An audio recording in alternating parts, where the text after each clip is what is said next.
K Umar മൗലവിയുടെ റഹിമഹുല്ല തർജുമാനുൽ ഖുർആൻ audio number 867. സൂറത്തു സബ. സബ മക്കയിൽ അവതരിച്ചത്. വചനങ്ങൾ 54. Page number 1494. സബ ദേശക്കാരെ പറ്റി 15-ാം ആയത്തിൽ പ്രസ്താവിക്കുന്നുണ്ട്. തങ്ങൾക്ക് ലഭിച്ച അനുഗ്രഹങ്ങളിൽ അവർ മതിമറന്നു അഹങ്കരിച്ചു. സത്യനിഷേധികൾക്ക് അർഹമായ ശിക്ഷയ്ക്ക് വിധേയരായ ഈ വർഗമാണവർ. ബിസ്മില്ലാഹിർ റഹ്മാനിർ റഹീം. പരമകാരുണികനും കരുണാനിധിയുമായ അള്ളാഹുവിൻ്റെ പേരിൽ. സബ ആയത്തുകൾ 1 മുതൽ 19 വരെ. അൽഹംദുലില്ലാഹില്ലദീ ലഹു മാ ഫിസ്സമാവാതി വമാ ഫിൽ അർളി വലഹുൽ ഹംദു ഫിൽ ആഖിറഹ വഹുവൽ ഹകീമുൽ ഖബീർ. يعلم ما يرج في الأرض وما يخرج منها وما ينزل من السماء وما يعرج فيها وهو الرحيم الغفور. فقال الذين كفروا لا تأتينا الساعة قل بلى وربي لتأتينكم عالم الغيب مثقال ذرة في السماوات ولا في الأرض ولا أصغر من ذلك ولا أكبر إلا في كتاب مبين ليجزي الذين آمنوا وعملوا الصالحات أولئك لهم مغفرة ورزق كريم والذين سعوا في آياتنا معاجزين أولئك لهم عذاب من رجز أليم. ويرى الذين أوتوا العلم الذي أنزل إليك من ربك هو الحق ويهدي إلى صراط العزيز الحميد. وقال الذين كفروا هل ندلكم على رجل ينبئكم إذا مزقتم كل ممزق إنكم لفي خلق جديد أفترى على الله كذبا أم به جنة بل الذين لا يؤمنون بالآخرة في العذاب والضلال البعيد. أفلم يروا إلى ما بين أيديهم وما خلفهم من السماء والأرض إن نشأ نخسف بهم الأرض أو نسقط عليهم كسفا من السماء إن في ذلك لآية لكل عبد منيب. ولقد آتينا داود منا فضله يا جبال أوبي معه والطير وألنا له الحديد أن يعمل صابغات وقدر في السرد واعملوا صالحا إني بما تعملون بصير. ولسليمان الريح غدوها شهر ورواحها شهر وأصلنا له عين القطر ومن الجن من يعمل بين يديه بإذن ربه ومن يزغ منهم عن أمرنا نذقه من عذاب السعير. يعملون له ما يشاء من محاريب وتماثيل وجفان كالجواب وقدور الراسيات. يعملوا آل داود شكره وقليل من عبادي الشكور. فلما قضينا عليه الموت ما دلهم على موته إلا دابة الأرض تأكل من سأته فلما خر تبينت الجن أن لو كانوا يعلمون الغيب ما لبثوا في العذاب المهين. لقد كان لسبأ في مسكنهم آية جنتان عن يمين وشمال كلوا من رزق ربكم واشكروا له بلدة طيبة ورب غفور. فأعرضوا فأرسلنا عليهم سيل العرم وبدلناهم بجنتيهم جنتين ذواتي أكل خمط وأصل وشيء من سدر قليل ذلك جزيناهم بما كفروا وهل نجازي إلا الكفور. وجعلنا بينهم وبين القرى التي باركنا فيها قرى ظاهرة وقدرنا فيها السير سيروا فيها ليالي وأياما آمنين فقالوا ربنا باعد بين أسفارنا وظلموا أنفسهم فجعلناهم أحاديث ومزقناهم كل ممزق إن في ذلك لآيات لكل صبار شكور.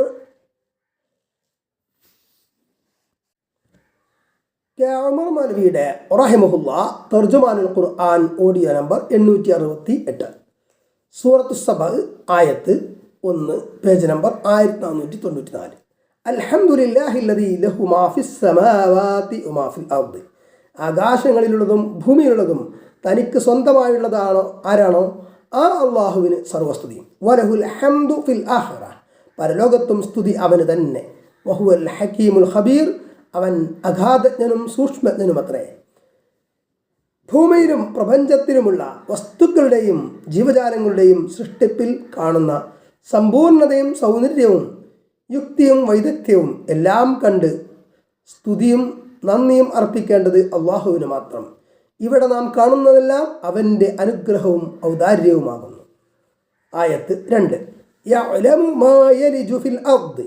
ഭൂമിയിൽ പ്രവേശിക്കുന്നത് അവൻ അറിയുന്നു. വമാ യഖ്റുജു മിൻഹാ. ഭൂമിയിൽ നിന്ന് പുറത്തു വരുന്നതും. വമാ യൻസിലു മിനസ് സമാഇ വമാ യഖ്റുജു ഫിഹാ. ആകാശത്തിൽ നിന്ന് ഇറങ്ങുന്നതും അതിൽ കയറിപ്പോകുന്നതും അവൻ അറിയുന്നു. വഹുവ റഹീമുൽ ഗഫൂർ. അവൻ കരുണാനിധിയും വളരെയേറെ പൊറുക്കുന്നവനുമാകുന്നു. മഴ, മഞ്ഞ്, ഇടി, മിന്നൽ തുടങ്ങിയവ ആകാശത്തിൽ നിന്ന് ഭൂമിയിലേക്ക് ഇറങ്ങുന്നവയാണ്. മലക്കുകൾ, ദൈവിക കൽപ്പനകൾ തുടങ്ങി നമ്മുടെ കണ്ണിൽ കാണാത്ത പലതും വേറെയുമുണ്ട്. ആത്മാക്കൾ, മനുഷ്യകർമ്മങ്ങൾ മുതലായ ഭൂമിയിൽ നിന്ന് ഉപരിലോകത്തേക്ക് പോകുന്നവയാണ്. ഭൂമിക്ക് ഉള്ളിലുള്ളവയെപ്പറ്റിയും ഭൂമിയിൽ നിന്ന് പുറപ്പെടുന്നതിനെപ്പറ്റിയും ആദ്യം സൂചിപ്പിച്ചു. എല്ലാം സൂക്ഷ്മമായി അറിയുന്നവൻ അള്ളാഹു മാത്രം. മനുഷ്യൻ്റെ കർമ്മങ്ങൾക്ക് കൃത്യമായ പ്രതിഫലം നൽകാൻ പരലോകത്ത് സ്വർഗവും നരകവും ഒരുക്കി നീതി നടപ്പാക്കുന്ന അള്ളാഹു എല്ലാ സ്തുതിക്കും അർഹനത്രേ. പേജ് നമ്പർ 1495, ആയത്ത് 3. ഖാലല്ലദീന കഫറൂ ലാ തഅതീന അസ്സാഅ. ആ അന്ത്യസമയം ഞങ്ങൾക്ക് വരികയില്ലെന്ന് നിഷേധികളായിട്ടുള്ളവർ പറഞ്ഞു. ഖുൽ ബലാ വറബ്ബി ലതഅതിയന്നകും. പറയുക, എൻ്റെ റബ്ബിനെ തന്നെയാണ് സത്യം, നിങ്ങൾക്കത് വരിക തന്നെ ചെയ്യും. പരലോകത്തെപ്പറ്റിയാണ് റബ്ബിൽ സത്യം ചെയ്ത് പറയുവാൻ പ്രവാചകനോട് ആവശ്യപ്പെടുന്നത്. ബലാ വറബ്ബി റബ്ബിന എന്ന പ്രയോഗം 4 സ്ഥലങ്ങളിൽ ആവർത്തിച്ചിട്ടുണ്ട്. ഇവിടെയും മറ്റു 3 സ്ഥലങ്ങളിലും. അൻആം 30, അഹ്ഖാഫ് 34, തഗാബുൻ 7. വിഷയം പരലോകവും മരണാനന്തര ജീവിതവും തന്നെ. ഈ പ്രയോഗത്തിലൂടെ സത്യം ചെയ്ത് ഇക്കാര്യമല്ലാതെ മറ്റൊന്നും ഈ രൂപത്തിൽ ഖുർആൻ പ്രസ്താവിക്കുന്നില്ല എന്ന വസ്തുത പ്രത്യേകം ശ്രദ്ധയർഹിക്കുന്നു. ആ കാര്യത്തിൻ്റെ ഗൗരവമാണ് ഇവിടെ വ്യക്തമാക്കുന്നത്. മരണശേഷം മനുഷ്യരെ മുഴുവൻ ജീവിപ്പിച്ച് വിചാരണ നടത്തി രക്ഷാശിക്ഷകൾ നടപ്പാക്കുമെന്നതിന് നിഷേധിക്കുന്ന മനുഷ്യരോട് പറയുന്നു, എന്നെ സൃഷ്ടിച്ച റബ്ബാണ് സത്യം, മരണാനന്തര ജീവിതം യാഥാർത്ഥ്യം തന്നെയാണ്. നിങ്ങളെത്ര നിഷേധിച്ചിട്ടും കാര്യമില്ല, അന്ത്യദിനം വന്നെത്തുക തന്നെ ചെയ്യും, യാതൊരു സംശയവും വേണ്ട.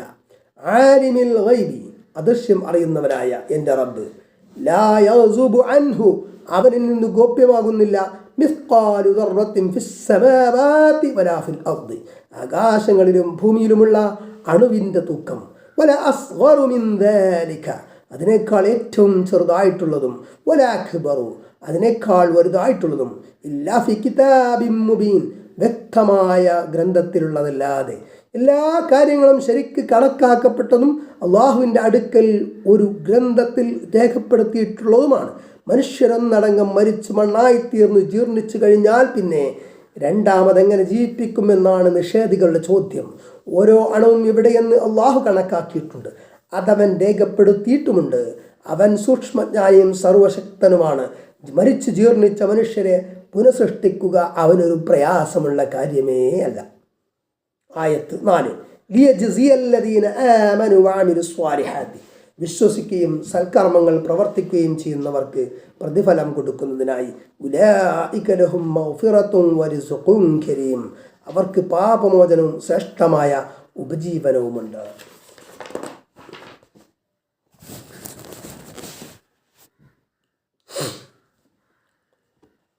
ആയത്ത് 5, പേജ് നമ്പർ 1496. വല്ലദീന സഅഉ ഫി ആയാതിനാ മുആജിസീന, നമ്മെ തോൽപ്പിക്കുവാൻ ഉദ്ദേശിച്ചുകൊണ്ട് നമ്മുടെ വചനങ്ങളിൽ എതിർക്കുന്നത്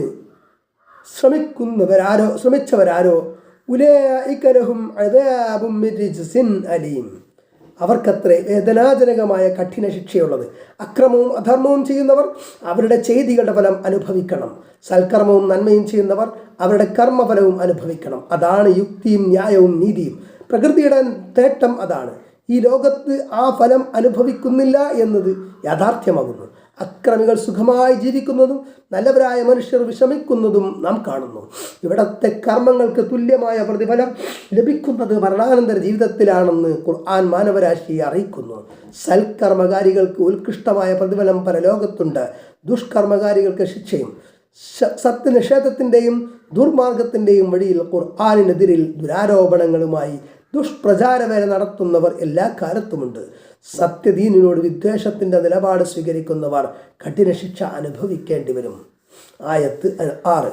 വയറല്ലദീന ഊതുൽ ഇൽമല്ലദീ ഉൻസില ഇലൈക മിർ റബ്ബിക ഹുവൽ ഹഖ്, അറിവ് നൽകപ്പെട്ടവർ നിന്റെ റബ്ബിൻ്റെ പക്കൽ നിന്ന് നിനക്ക് അവതരിപ്പിക്കപ്പെട്ടത് തന്നെയാണ് സത്യമെന്ന് മനസ്സിലാക്കുന്നു. വയഹ്ദീ ഇലാ സിറാത്തിൽ അസീസിൽ ഹമീദ്, പ്രതാപശാലിയും സ്തുത്യർഹനുമായവൻ്റെ മാർഗത്തിലേക്ക് അത് നയിക്കുകയും ചെയ്യുന്നു. അറിവും വിവേകവുമുള്ളവരെ വഴിപിഴപ്പിക്കാനാവില്ല. എതിർക്കുന്നവർ എന്തെല്ലാം തന്ത്രങ്ങൾ പ്രയോഗിച്ചാലും. ആയത്ത് 7. قال الذين كفروا هل ندلكم على رجل ينبئكم إذا مزقتم كل ممزق إنكم لفي خلق جديد. സത്യനിഷേധികളായവർ പറഞ്ഞു, നിങ്ങൾ സർവത്ര ഛിന്ന ഭിന്നമാക്കപ്പെടുമ്പോൾ നിങ്ങൾ പുതുതായി സൃഷ്ടിക്കപ്പെടുക തന്നെ ചെയ്യുമെന്ന് നിങ്ങൾക്ക് വിവരം തരുന്ന ഒരാളെ നിങ്ങൾക്ക് നാം കാണിച്ചു തരട്ടെയോ? മരിച്ചു മണ്ണായി ഭൂമിയിൽ ലയിച്ച് ഒന്നുമല്ലാതെയായി പിന്നീട് മനുഷ്യരെ പുതുതായി സൃഷ്ടിക്കുമെന്നോ? എന്താണ് ഈ പറയുന്നത്? അങ്ങനെ പറഞ്ഞു നടക്കുന്ന ഒരാളുണ്ട്. ആ കള്ളവാദിയെ മനസ്സിലാക്കിക്കൊള്ളുക എന്ന് നിഷേധികൾ പരിഹാസത്തോടെ പറഞ്ഞു. ആയത്ത് 8. അഫ്തറോ അലല്ലാഹി കദിബൻ, അവൻ അല്ലാഹുവിൻ്റെ മേൽ കളവ് കെട്ടിപ്പറഞ്ഞതാണോ? അംബിഹി ജിന്ന, അഥവാ അവന് ഭ്രാന്തുണ്ടോ? ബലില്ലദീന ലാ യുഅ്മിനൂന ബിൽ ആഖിറ, എന്നാൽ പരലോകത്തിൽ വിശ്വസിക്കാത്തവർ. Page number 1497. ഫിൽ അദാബി വദ്ദലാലിൽ ബഈദ്, ശിക്ഷയിലും വിദൂരമായ വഴികേടിലുമാകുന്നു. മരണശേഷം രണ്ടാമത് ജീവിപ്പിക്കുമെന്ന് പ്രവാചകൻ അറിയിച്ചതിനെ അവർ നിഷേധിച്ചു. 40 വയസ്സുവരെ ഒരിക്കൽ പോലും കളവ് പറയാത്ത പ്രവാചകനെ എന്ത് പറഞ്ഞ് നിഷേധിക്കും? അദ്ദേഹം സത്യസന്ധനാണെന്ന് എല്ലാവർക്കും അറിയാമായിരുന്നു. അങ്ങനെ അവർ പറഞ്ഞു, മരണാനന്തര ജീവിതം പോലുള്ള നടക്കാത്ത കാര്യങ്ങൾ മുഹമ്മദ് പറയുന്നത് ഒന്നുകിൽ ഇയാൾ കളവ് പറയുകയാണ്, അല്ലെങ്കിൽ ഇയാൾക്ക് ഭ്രാന്തുണ്ട്. ഈ വാദത്തിന് ഖുർആൻ ഒരു മറുപടിയും ഇവിടെ പറയുന്നില്ല, മറുപടി അർഹിക്കുന്നില്ല. അതിൽ വിശ്വസിക്കാൻ അവർ തയ്യാറില്ല. അതുകൊണ്ട് അതിനെ നിഷേധിക്കുകയാണ്. ആയത്ത് 7. ആയത്ത് 9. അഫലം യറൗ ഇലാ മാ ബൈന ഐദീഹിം വമാ ഖൽഫഹും മിനസ് സമാഇ വൽ അർദ്, അവരുടെ മുന്നിലും പിന്നിലുമുള്ള ആകാശത്തേക്കും ഭൂമിയിലേക്കും അവർ നോക്കിയിട്ടില്ലേ? ഇന്നശ നഖ്സിഫ് ബിഹിമുൽ അർദ, നാം ഉദ്ദേശിച്ചിരുന്നുവെങ്കിൽ അവരെ നാം ഭൂമിയിൽ ആഴ്ത്തിക്കളയുന്നതാണ്. അതിശക്തമായ ഭൂകമ്പങ്ങൾ ഉണ്ടായപ്പോൾ ജപ്പാനിലും ഇന്ത്യയിൽ സൂറത്തിലും മനുഷ്യർ താമസിച്ചിരുന്ന കെട്ടിടങ്ങൾ ഭൂമിയിൽ താഴ്ന്നുപോയ സംഭവങ്ങൾ ഉണ്ടായിട്ടുണ്ട്. ഖാറൂനെയും അവൻ്റെ വീടിനെയും ഭൂമിയിൽ ആഴ്ത്തിക്കളഞ്ഞു എന്ന് ഖസസ് 81 പറഞ്ഞു നോക്കുക. അല്ലെങ്കിൽ ആകാശത്തിൽ നിന്ന് കഷ്ണങ്ങൾ നാം അവരുടെ മേൽ വീഴ്ത്തുന്നതാണ്. ഇന്ന ഫീ ദാലിക ലആയതൻ ലികുല്ലി അബ്ദിൻ മുനീബ, നിശ്ചയമായും അല്ലാഹുവിലേക്ക് മനസ്സ് മടങ്ങുന്ന ഏതൊരടിമക്കും അതിൽ ദൃഷ്ടാന്തമുണ്ട്. ശരിക്ക് ചിന്തിച്ചു നോക്കാൻ അവർ തയ്യാറില്ല. അതുകൊണ്ടാണ് അവർ നിഷേധിക്കുന്നത്. ആകാശഭൂമികളെപ്പറ്റിയും തങ്ങളെപ്പറ്റി തന്നെയും അവർ ഒന്ന് ആലോചിച്ചിരുന്നെങ്കിൽ അവർക്ക് ബോധ്യമാകും ഇവയൊന്നും വെറുതെ സൃഷ്ടിച്ചതല്ലെന്ന്.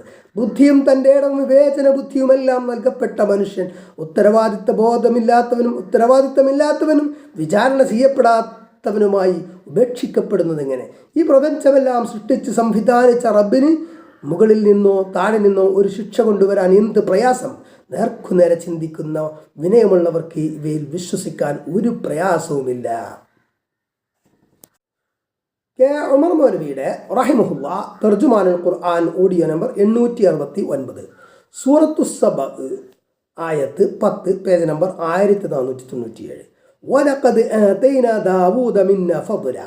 നിശ്ചയമായും ദാവൂദിന് നമ്മുടെ പക്കൽ നിന്നുള്ള അനുഗ്രഹം നാം നൽകി. യാ ജിബാലു അവ്വിബി മഅഹു വത്തൈറ. പർവ്വതങ്ങളെ അദ്ദേഹത്തോടൊപ്പം ദൈവകീർത്തനങ്ങൾ ഏറ്റുപറയുക, പക്ഷികളും. വഅലന്നാ ലഹുൽ ഹദീദ. അദ്ദേഹത്തിന് നാം ഇരുമ്പ് മയപ്പെടുത്തി കൊടുക്കുകയും ചെയ്തു.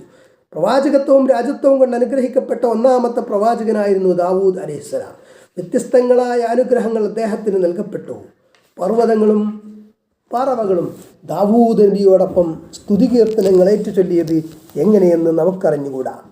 അബൂ മൂസൽ അശ്അരി റളിയല്ലാഹു അൻഹുവിൻ്റെ മനോഹരമായ ഖുർആൻ പാരായണത്തെ ദാവൂദിൻ്റെ സ്വരമാധുരിയിൽ നിന്ന് ഒരു വിഹിതം ലഭിച്ചിട്ടുണ്ടെന്ന് നബി സല്ലല്ലാഹു അലൈഹി വസല്ലം ഉപമിച്ചതായി ഹദീസിലുണ്ട്.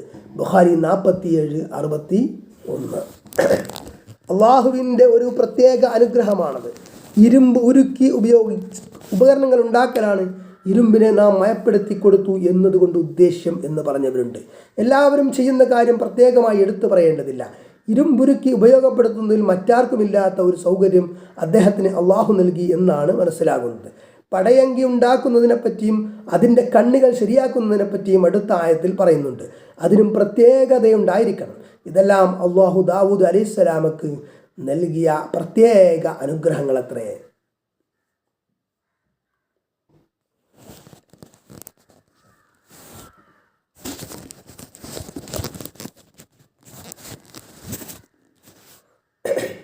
Page number 1498. അനിഅമൽ സാബിഗാത്തിൻ. ആയത്ത് 11. വിശാല കവചങ്ങൾ ഉണ്ടാക്കുക. വഖദ്ദിർ ഫിസ്സർദി. ശരിയായ കണക്ക് പ്രകാരം കണ്ണികൾ മെടയുക. വഅമലു സ്വാലിഹ. നിങ്ങൾ നല്ലത് പ്രവർത്തിക്കുകയും ചെയ്യുക. ഇന്നി ബിമാ തഅമലൂന ബസീർ. നിശ്ചയമായും ഞാൻ നിങ്ങൾ പ്രവർത്തിക്കുന്നത് സൂക്ഷ്മമായി നോക്കിക്കൊണ്ടിരിക്കുന്നവനാകുന്നു. മേൽപ്പറഞ്ഞ വിദ്യകളും മറ്റും റബ്ബിൻ്റെ പ്രത്യേക അനുഗ്രഹങ്ങളാണെന്ന് അംഗീകരിച്ച് സൽക്കർമ്മങ്ങൾ ചെയ്ത് നന്ദി കാണിക്കണമെന്നുണർത്തുന്നു. ആയത്ത് 12. വലി സുലൈമാന റീഹ. സുലൈമാന് വേണ്ടി കാറ്റിനെ നാം അധീനപ്പെടുത്തി കൊടുത്തു. ഉദുവുഹാ ഷഹ്റുൻ. അതിൻ്റെ പ്രഭാത സഞ്ചാരം ഒരു മാസമാണ്. വറവാഹുഹാ ഷഹ്റുൻ. അതിൻ്റെ സായാഹ്ന സഞ്ചാരവും ഒരു മാസമാണ്. വഅസൽനാ ലഹു ഐനൽ ഖിത്രി. ചെമ്പിൻ്റെ ഉറവിടം നാം അദ്ദേഹത്തിന് ഒഴുക്കി കൊടുക്കുകയും ചെയ്തു. വമിനൽ ജിന്നി മൻ യഅമലു ബൈന യദൈഹി ബിഇദ്നി റബ്ബിഹി. തൻ്റെ റബ്ബിൻ്റെ കൽപ്പന പ്രകാരം അദ്ദേഹത്തിൻ്റെ മുമ്പാകെ പണിയെടുക്കുന്നവർ ജിന്നിൻ്റെ കൂട്ടത്തിലുണ്ട്. വമൻ യസ്ദിഖു മിൻഹും അൻ അംരിനാ നുദിഖുഹു മിൻ അദാബിസ് സഈർ. അവരിൽ നിന്ന് ആരെങ്കിലും നമ്മുടെ കൽപ്പനയിൽ നിന്ന് തെറ്റുന്ന പക്ഷം കത്തിജ്വലിക്കുന്ന ശിക്ഷയിൽ നിന്ന് അവനെ നാം അനുഭവിപ്പിക്കും. Page number 1499. ദാവൂദ് നബി അലൈഹി സ്വലാമയുടെ മകനാണ് സുലൈമാൻ നബി അലൈഹി സ്വലാം. അസാധാരണമായ പല അനുഗ്രഹങ്ങളും അദ്ദേഹത്തിന് നൽകപ്പെട്ടു. സഞ്ചരിക്കാൻ അള്ളാഹു അദ്ദേഹത്തിന് കാറ്റിനെ സൗകര്യപ്പെടുത്തി കൊടുത്തു. സുലൈമാൻ നബി അലൈഹി സ്വലാമയുടെ സൈന്യത്തിൽ ജിന്നുകളും ഉണ്ടായിരുന്നുവെന്ന് നംല് 17 പറഞ്ഞു നോക്കുക. അള്ളാഹുവിൻ്റെ അസാധാരണമായ അനുഗ്രഹമായി അദ്ദേഹം അവരെ കൊണ്ട് പല ജോലികളും ചെയ്യിച്ചിരുന്നു. കഠിനമായി ശിക്ഷിക്കും എന്ന് താക്കീത് ചെയ്തതിൽ നിന്ന് നിർബന്ധപൂർവം അവരെ കൊണ്ട് പണിയെടുപ്പിച്ചു എന്നാണ് വ്യക്തമാകുന്നത്. സുലൈമാൻ നബി അലൈഹി സ്വലാമയുടെ ലോഹഖനികളുടെ ശേഷിപ്പുകൾ തെക്കൻ ജോർദാനിലെ ഹിർബത്തുൻ നഹ്സി എന്ന പ്രദേശത്ത് 1930 കണ്ടെത്തുകയുണ്ടായി. അമേരിക്കയിലെ കാലിഫോർണിയ സർവകലാശാലയിലെ തോമസ് ലെവിയും നെൽസൺ ഗ്ലിക്കുമാണ് ഗവേഷകരുടെ സഹായത്തോടെ ഇത് കണ്ടെത്തിയത്. കാർബൺ ഡേറ്റിംഗ് പരിശോധനയിലൂടെ ഇതിൻ്റെ ആധികാരികത തെളിയിക്കപ്പെടുകയും ചെയ്തു. ആയത്ത് 13. യഅമലൂന ലഹു മാ യശാഉ. അദ്ദേഹത്തിന് വേണ്ടി അദ്ദേഹം ഉദ്ദേശിക്കുന്നത് അവരുണ്ടാക്കി കൊടുക്കും. മിൻ മഹാരീബ വ തമാസീല. ഉന്നത സൗധങ്ങളും ശില്പങ്ങളും. വജിഫാനിൻ കൽ ജവാബി. ഉറച്ചു നിൽക്കുന്ന ജലസംഭരണി കണക്കെയുള്ള പാത്രങ്ങൾ. വഖുദൂരി റാസിയാത്തിൻ. ഉറച്ചു നിൽക്കുന്ന പാചകപാത്രങ്ങൾ. യഅമലൂ ആല ദാവൂദ ശുക്റ. ദാവൂദ് കുടുംബമേ, നന്ദിപൂർവ്വം നിങ്ങൾ പ്രവർത്തിക്കുകയും. ഖലീലും മിൻ ഇബാദിയ ശകൂർ. എൻ്റെ അടിമകളിൽ നന്ദിയുള്ളവർ കുറവാണ്. നല്ല പ്രവർത്തികൾ ചെയ്തുകൊണ്ടാണ് അള്ളാഹുവിന് നന്ദി കാണിക്കേണ്ടതെന്ന ഖുർആൻ്റെ കൽപ്പന ശ്രദ്ധിക്കുക. ദാവൂദ് നബി അലൈഹി സ്വലാമയെ സംബന്ധിച്ച് നബി സല്ലല്ലാഹു അലൈഹി വസല്ലം പലപ്പോഴും സ്മരിച്ചതായി കാണാം. ഇബ്നു ഉമർ റളിയല്ലാഹു അൻഹു ഉദ്ധരിക്കുന്നു, സുന്നത്തായ നമസ്കാരത്തിൽ അള്ളാഹുവിന് ഏറ്റവും ഇഷ്ടപ്പെട്ടത് ദാവൂദ് നബിയുടെ നമസ്കാരമാണ്. നോമ്പിൽ അള്ളാഹുവിന് ഏറ്റവും ഇഷ്ടപ്പെട്ടത് ദാവൂദ് നബിയുടെ നോമ്പുമാകുന്നു. അദ്ദേഹം രാത്രിയുടെ പകുതി ഭാഗം ഉറങ്ങുകയും 1/3 ഭാഗം നമസ്കരിക്കുകയും വീണ്ടും 1/6 ഭാഗം ഉറങ്ങുകയും ചെയ്തിരുന്നു. ഒരു ദിവസം നോമ്പനുഷ്ഠിക്കുകയും ഒരു ദിവസം നോമ്പ് ഒഴിവാക്കുകയും ചെയ്തിരുന്നു. ബുഖാരി 32:64. നബി സല്ലല്ലാഹു അലൈഹി വസല്ലം പറയുന്നു, സ്വന്തം കൈകളുടെ പ്രയത്നം കൊണ്ട് ഉപജീവനം കഴിക്കുന്നതിനേക്കാൾ ഉത്തമമായൊരു ആഹാരവും യാതൊരാൾക്കും കഴിക്കുവാനില്ല. അള്ളാഹുവിൻ്റെ പ്രവാചകനായ ദാവൂദ് അലൈഹിസ്സലാം അദ്ദേഹത്തിൻ്റെ കൈകളുടെ പ്രയത്നം കൊണ്ടായിരുന്നു ഉപജീവനം കഴിച്ചിരുന്നത്. ബുഖാരി 55:46. തൃപ്തിയിലും കോപത്തിലും നീതിപാലനം, ദാരിദ്ര്യത്തിലും സമ്പന്നതയിലും മിതവ്യയം, രഹസ്യത്തിലും പരസ്യത്തിലും അല്ലാഹുവിനെ ഭയം, ഈ 3 കാര്യങ്ങളും നടപ്പാക്കാൻ അത്ര എളുപ്പമല്ല. വലിയ സൂക്ഷ്മതയും ഹൃദയവിശാലതയും ഉള്ളവർക്കേ ഇവ പ്രായോഗികമാക്കാൻ സാധിക്കുകയുള്ളൂ. മനുഷ്യകരങ്ങൾക്ക് ഒരു കാലത്തും സാധ്യമല്ലാത്ത നിരവധി അസാധാരണവും വിസ്മയിപ്പിക്കുന്നതുമായ അനുഗ്രഹങ്ങൾ നിർലോഭം ലഭിച്ച ഭരണാധികാരിയായ പ്രവാചകനാണ് സുലൈമാൻ നബി അലൈഹിസ്സലാം. Page number 1500. സാമ്രാജ്യത്തിൻ്റെ വിദൂര അതിർത്തികൾ വളരെ ചുരുങ്ങിയ സമയം കൊണ്ട് സന്ദർശിച്ച് മടങ്ങുവാൻ എളുപ്പമാകും വിധം കാറ്റിനെ ഒരു വാഹനമെന്നോളം അള്ളാഹു അദ്ദേഹത്തിന് സൗകര്യപ്പെടുത്തി. ഇതൊരു പ്രത്യേകമായ കാറ്റ് തന്നെയായിരുന്നു എന്നാണ് ഇമാം റാസി റഹിമഹുള്ളയെ പോലെയുള്ള വ്യാഖ്യാതാക്കൾ സമർത്ഥിക്കുന്നത്. രാവിലെ മുതൽ ഉച്ചവരേക്ക് 1 മാസത്തെ വഴിദൂരം, ഉച്ചയ്ക്ക് ശേഷം രാത്രി വരെ 1 മാസത്തെ വഴിദൂരം യാത്ര ചെയ്യാൻ കഴിഞ്ഞു. ചെമ്പിൻ്റെ ഉറവിടം ഒഴുക്കിക്കൊടുത്തു എന്ന വചനം സാധാരണത്വം വെളിവാക്കുന്നത് തന്നെ. ഖനി എന്നത് ഇവിടെ യോജിക്കുമെന്ന് തോന്നുന്നില്ല. ദ്രാവക രൂപത്തിൽ സൗകര്യം പോലെ കൈകാര്യം ചെയ്യാവുന്ന ചെമ്പ് ദ്രാവകത്തിൻ്റെ ഉറവിടം തന്നെയായിരിക്കാം. അത് വിപുലമായ ഒരു ശേഖരമായിരിക്കാം. ഈ ലോഹശേഖരം മുഖേന വൈവിധ്യമായ പാത്ര ഉപകരണങ്ങൾ, കൗതുക വസ്തുക്കൾ, കെട്ടിട നിർമ്മാണ വസ്തുക്കൾ തുടങ്ങിയവ നിർമ്മിക്കാനുള്ള വിദ്യയും അള്ളാഹു അദ്ദേഹത്തിന് നൽകി. അതിശക്തന്മാരായ ജിന്നുകളെയും അള്ളാഹു സുലൈമാൻ നബി അലൈഹി സ്വലാമയുടെ ആജ്ഞാനുവർത്തികളാക്കി മാറ്റി. കെ ഉമർ മൗലവിയുടെ റഹിമഹുല്ലാ തർജുമാനുൽ ഖുർആൻ ഓഡിയോ നമ്പർ 870. സൂറത്ത് സബ ആയത്ത് 14, പേജ് നമ്പർ 1500. ഫലമ്മ ഖദൈന അലൈഹിൽ മൗത, നാം അദ്ദേഹത്തിന് മരണം വിധിച്ചപ്പോൾ മാദല്ലഹും അലാ മൗതിഹി, അദ്ദേഹത്തിൻ്റെ മരണത്തെ സംബന്ധിച്ച് അവർക്ക് വിവരം നൽകിയില്ല. ഇല്ലാ ദാബത്തുൽ അർദി, ചിതൽ ഒഴികെ. തഅകുലു മിൻ സഅതഹു, അത് അദ്ദേഹത്തിൻ്റെ വടി തിന്നുന്നു. ഫലമ്മ ഖറ തബയ്യനത്തിൽ ജിന്നു അൻ ലൗ കാനൂ യഅലമൂനൽ ഗൈബ മാ ലബിസൂ ഫിൽ അദാബിൽ മുഹീൻ. അങ്ങനെ അദ്ദേഹം വീണപ്പോൾ ജിന്നുകൾക്കും ബോധ്യപ്പെട്ടു, തങ്ങൾ അഭൗതികം അറിയുന്നവരായിരുന്നെങ്കിൽ അപമാനകരമായി ശിക്ഷയിൽ കഴിഞ്ഞുകൂടേണ്ടി വരില്ലായിരുന്നുവെന്ന്. മനുഷ്യ കഴിവുകൾക്കപ്പുറം വസ്തുതകൾ അറിയാനും പ്രവർത്തിക്കാനും കഴിവുള്ളവരെന്ന് ജിന്നുകൾ സ്വയം വിചാരിച്ചിരുന്നു. ഒരു വടിയിൽ ചാരി നിന്നുകൊണ്ട് അവരുടെ ജോലികൾ നിയന്ത്രിച്ചിരുന്ന സുലൈമാൻ നബി അലൈഹിസ്സലാം ആ നിൽപ്പിൽ മരണപ്പെട്ടു.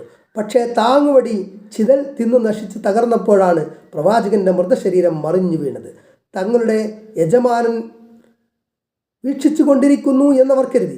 സ്വന്തം അറിവിനെക്കുറിച്ചുള്ള ജിന്നുകളുടെ അഹങ്കാരം പൊളിഞ്ഞു. ജിന്ന് അഭൗതികം അറിയുന്നുവെന്ന് മന്ത്രവാദികളായ ചിലർ പറയുന്നു. എന്നാൽ ജിന്നുകൾ പറയുന്നത് ഞങ്ങൾക്ക് അഭൗതികം അറിയുകയില്ല, അങ്ങനെയാണ് അനുഭവം എന്നാണ്. മരണം സമയത്ത് അറിഞ്ഞിരുന്നുവെങ്കിൽ ഈ കഠിനമായ ജോലിയിൽ നിന്ന് ഒഴിവായി പോകാമായിരുന്നു എന്നാണ് അവർ പറഞ്ഞത്. കടുത്ത അധ്വാനം നിർബന്ധിതമായി ചെയ്യുന്നതിനെയാണ് ശിക്ഷയായി അവർ കണ്ടത്. ആയത്ത് 15. ലഖദ് കാന ലിസബഇൻ ഫീ മസ്കനിഹിം ആയ, സബ സമുദായത്തിന് അവരുടെ വാസസ്ഥലത്ത് ഒരു ദൃഷ്ടാന്തമുണ്ടായിരുന്നു. Page number 1501. ജന്നാത്തിൻ അൻ യമീനിൻ വശിമാലിൻ, ജന്നതാനി അൻ യമീനിൻ വശിമാലിൻ, വലതുഭാഗത്തും ഇടതുഭാഗത്തും 2 തോട്ടങ്ങൾ. കുലൂ മിൻ റിസ്ഖി റബ്ബിക്കും വഷ്കുറൂ ലഹ്, നിങ്ങളുടെ റബ്ബ് തന്ന ഉപജീവനത്തിൽ നിന്ന് നിങ്ങൾ ഭക്ഷിക്കുകയും അവനോട് നിങ്ങൾ നന്ദി കാണിക്കുകയും ചെയ്യുക. ബൽദത്തുൻ ത്വയ്യിബത്തുൻ വറബ്ബുൻ ഗഫൂർ, നല്ല ഒരു രാജ്യവും വളരെയധികം പൊറുക്കുന്ന റബ്ബും. സമ്പന്നരും പ്രതാപികളുമായ ഒരു സമുദായമായിരുന്നു സബ. ഭൗതികമായ അനുഗ്രഹങ്ങൾ അവർക്ക് നിർലോഭം നൽകപ്പെട്ടിരുന്നു. അങ്ങനെ ജനങ്ങൾ അവിടെ സുഖമായി താമസിച്ചുകൊണ്ടിരുന്നു. യമനിൻ്റെ തലസ്ഥാനമായ സൻആയിൽ നിന്ന് 200ഓളം കിലോമീറ്റർ കിഴക്കോട്ട് സഞ്ചരിച്ചാൽ സബ എന്ന പ്രദേശത്ത് എത്തിച്ചേരാം. അള്ളാഹു അവർക്ക് അനുഗ്രഹമായി നൽകിയ തോട്ടങ്ങൾ തകർന്നടിഞ്ഞതിൻ്റെ അവശിഷ്ടങ്ങൾ ഇന്നും അവിടെ കാണാമെന്ന് അവിടം സന്ദർശിച്ചവർ പറയുന്നു. അൽ അരീം എന്ന് അടുത്ത ആയത്തിൽ പറയുന്നത് സബയിൽ നിന്ന് 15 കിലോമീറ്റർ അകലെയുള്ള മഗ്രിബിലുണ്ടായിരുന്ന അണക്കെട്ട് പൊട്ടിത്തകർന്നതിനെ സംബന്ധിച്ചാണ്.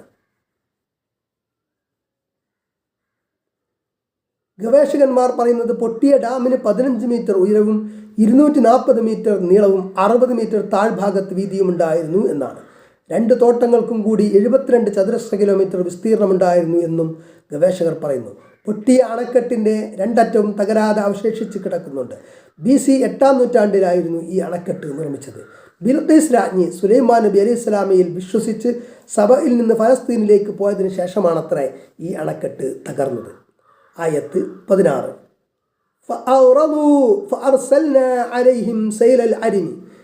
പക്ഷേ അവർ പിന്തിരിഞ്ഞു കളഞ്ഞു. അപ്പോൾ നാം അവരുടെ മേൽ അണക്കെട്ടിൻ്റെ ജലപ്രവാഹത്തെ അയച്ചു. അണ പൊട്ടിത്തകർന്നു. ആ നാട് വെള്ളത്തിൻ്റെ അതിശക്തമായ ഒഴുക്കിൽപ്പെട്ടു. അവരുടെ 2 തോട്ടങ്ങൾക്ക് പകരം മറ്റ് 2 തോട്ടങ്ങൾ നാം കൊടുത്തു.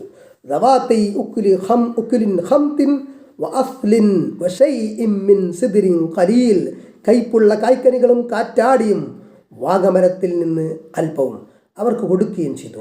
അറേബ്യൻ ഉപദ്വീപിൻ്റെ തെക്ക് ഭാഗത്തുള്ള യമനിൽ ജീവിച്ചിരുന്ന ഒരു ഗോത്ര സമുദായമാണ് സബ. ഖഹ്താനി വംശപിതാവായ ഖഹ്താൻ്റെ പൗത്രനായ സബഇൻ്റെ പേരിൽ ഈ വർഗം പിന്നീട് അറിയപ്പെട്ടു.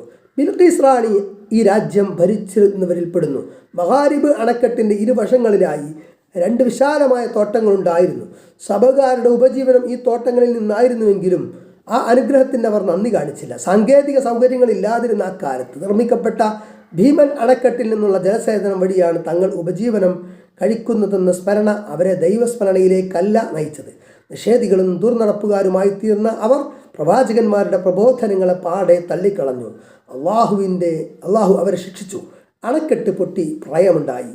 തോട്ടങ്ങൾ നശിച്ചു. വലിയ ഉപകാരമില്ലാത്ത ഏതാനും മരങ്ങളും ചെടികളും പകരം നൽകി. ക്രിസ്താബ്ദം 5-ാം നൂറ്റാണ്ടിലോ 6-ാം നൂറ്റാണ്ടിലോ ആണ് ഈ സംഭവമെന്ന് ചരിത്രകാരന്മാർക്ക് വിവിധ അഭിപ്രായങ്ങളുണ്ട്.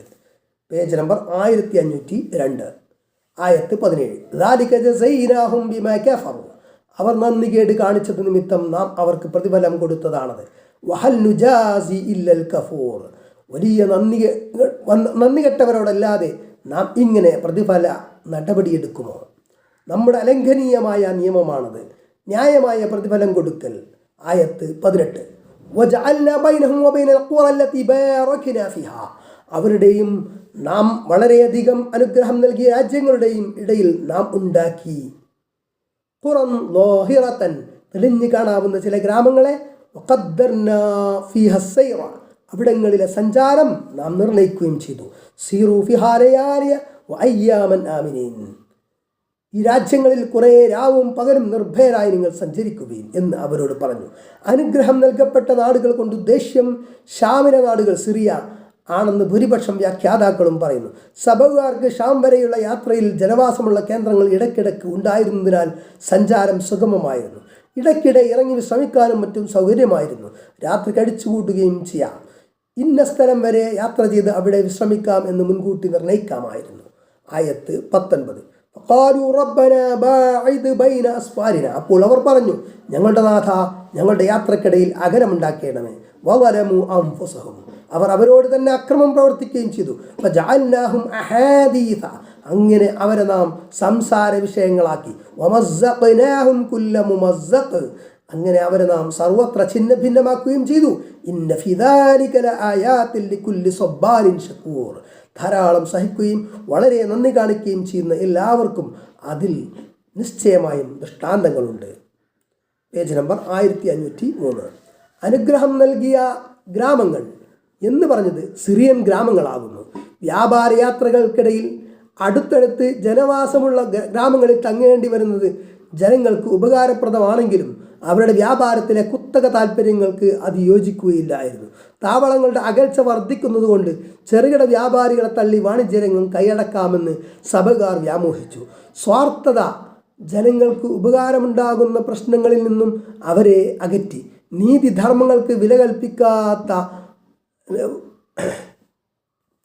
സ്വാർത്ഥത അവരുടെ മേൽ ശിക്ഷയ്ക്ക് കാരണമായി. പ്രസിദ്ധമായ മഗാരിബ് അണക്കെട്ടിൻ്റെ തകർച്ച, യമനിലെ കാർഷികാഭിവൃദ്ധിയെ ക്ഷയിപ്പിക്കുകയും അതോടെ വാണിജ്യരംഗത്തെ അവരുടെ സ്ഥാനം നഷ്ടപ്പെടുകയും ചെയ്തു.